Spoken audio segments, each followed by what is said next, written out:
não tinha me dado filhos. Ela possuía uma escrava egípcia, que se chamava Agar. Um dia Sarai disse a Abraão: já que o Senhor não me deixa ter filhos, minhas relações com a minha casa, talvez assim, por meio delas, possa ter filhos. Abraão concordou, pois um plano de Sarai, e assim lhe deu Agar para ser sua concubina. Isso aconteceu quando já fazia 10 anos que Abraão estava morando em Canaã. Aqui está uma passagem que está falando sobre Sara, o erro da Sara, né? Sabe aqui, nessa passagem. Porque Deus fez uma promessa para Abraão que ele seria o pai de multidões. E nesse contexto, eu acredito que ela entendeu errado, porque ela já estava muito avançada em idade e ela pensou que não viria dela o herdeiro da promessa de Abraão. Então, numa atitude de desespero, Sara, desculpa aí pessoal, numa atitude de desespero, Sara vai e conversa com Abraão sobre a situação e os dois concordam de Agar ser a pessoa que geraria a promessa dos dois. E aí aconteceu uma grande confusão. Sara e Agar, que aparentemente, pelo que retrata na Bíblia, elas tinham uma relação de mãe e filha, né? No caso, ela era serva, mas os servos de Abraão, pelo que parece no contexto da Bíblia, eram bem tratados pelos seus senhores. E aí, nesse contexto aqui, o que aconteceu? Sara começou a maltratar Agar. E agora, o que a Agar fez? Ela fugiu. Porque ela sentiu medo, né? Quando assim, ela não aguentou mais, ela sentiu a pressão, ela sentiu medo, ela resolveu fugir. E aí isso me faz pensar que muitas vezes a gente pega, né, a promessa e a gente quer o quê? Que ela se realize amanhã. Aí a gente vai e começa a agir pelas nossas próprias forças. A gente começa a fazer estratégias, né, para que essa promessa ela venha a se cumprir, sendo que Deus ele é fiel para cumprir a promessa. Só que às vezes a promessa leva muito tempo e aí o que acontece? A gente fica desesperado, a gente fica ansioso, a gente quer a promessa para amanhã e Deus fala: não, vou cumprir a promessa, mas não é agora, não é o tempo. Aí a gente faz que nem Sara, uma atitude desesperada, a gente vai e faz alguma coisa para que essa promessa venha se cumprir o mais rápido possível na nossa vida. Por exemplo, a gente vai e quer, Deus fala assim: eu vou soltar seu nome nos 4 cantos da terra.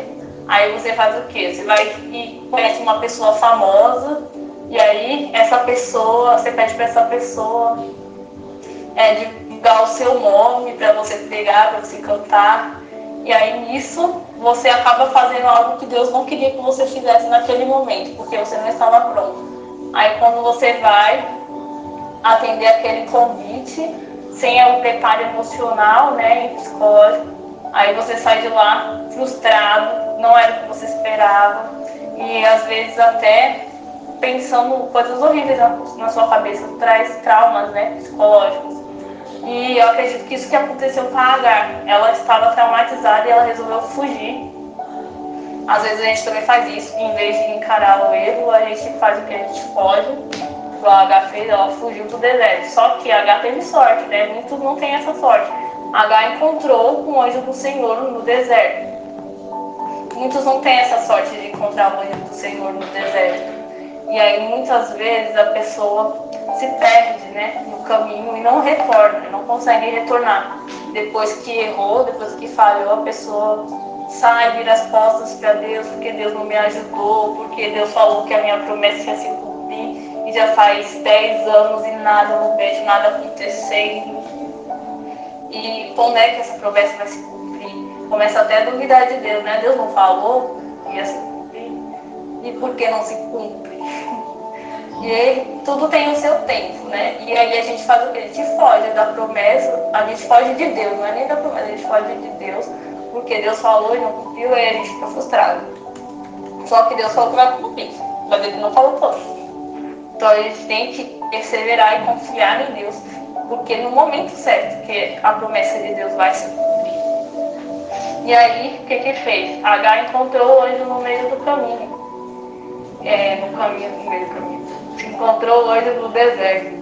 Aí o anjo falou para ela que ela também teria nações por descendentes. Os descendentes dela também seriam uma nação. No caso, o filho de Abraão, que era Ismael, que estava no seu ventre, ia se tornar uma nação. E a Bíblia fala também que os filhos de Ismael se tornaram nações também. Então a palavra que Deus lançou em Abraão também repercutiu na vida do Ismael, mesmo ele não sendo filho da promessa. E aí o anjo mandou Agar retornar para a casa dos seus senhores, porque pensa, uma mulher grávida andando no deserto não tem muita expectativa de vida, né? No deserto, às vezes tem que procurar água, tem que passar para comer, coisas desse tipo. Então ela voltou para a casa da sua senhora e o anjo fala para ela se humilhar, né, perante Sara, para que Sara possa recebê-la. E ela faz isso. Ela volta, que ela fugiu, né? Muitos não fazem isso, muitos fogem e não voltam mais, viram as fotos, não querem mais saber. Chega esse negócio de promessa, não é pra mim, Deus não cumpriu na hora que eu queria, então já chega, não quero muito saber também. Não vou mais pra igreja, não vou mais orar, não vou mais buscar a presença de Deus. E mesmo assim, mesmo a gente com esses pensamentos, mesmo a gente errante, né, pelo caminho, o que Deus faz? Ele continua nos amando e cuidando de nós. E foi o que ele fez. Quando a Agar voltou para a casa de sua senhora, ela teve Ismael. Ismael nasceu. E Sara, né, foi e quando o anjo foi, visitou Abraão e falou que no próximo ano, naquele mesmo tempo, Sara ia gerar. E quando Sara gerou, ela expulsou Agar de vez, né? Mas o que Deus fez? Que Deus é muito lindo, gente. Ele foi e confessou todo o erro de Sara, né? Ele foi e falou para Abraão que era para deixar Sara ir, ou Agar ir, né? Desculpa, gente. Agar ir pelo caminho lá no deserto com seu filho. E novamente o Senhor, não, dessa vez não foi o anjo, dessa vez foi o próprio Deus que se encontrou com ela no caminho.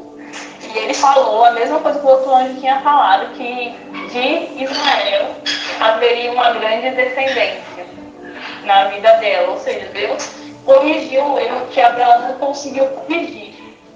Porque eu estava prestando atenção nos detalhes da Bíblia, e essa é a palavra que Deus tinha colocado no meu coração mesmo. Que Ele corrige os nossos erros. Independente dos erros que a gente comete, a gente falha, a gente erra, muitas vezes. Mas quando a gente vem, arrepende e busca Ele conserta. Por exemplo, eu costumo dizer para a Jéssica e a Larissa sempre que Deus escreve certo. A gente que entorta o caminho. Então Deus sempre escreveu certo. A gente entorta o caminho e o que Ele faz? Ele vem contra nós, que está no caminho errado, entortando todo o caminho, e Ele conserta. Então você vê como Deus é. Deus é muito lindo, Ele faz isso. E foi o que Ele fez. Então o que aconteceu?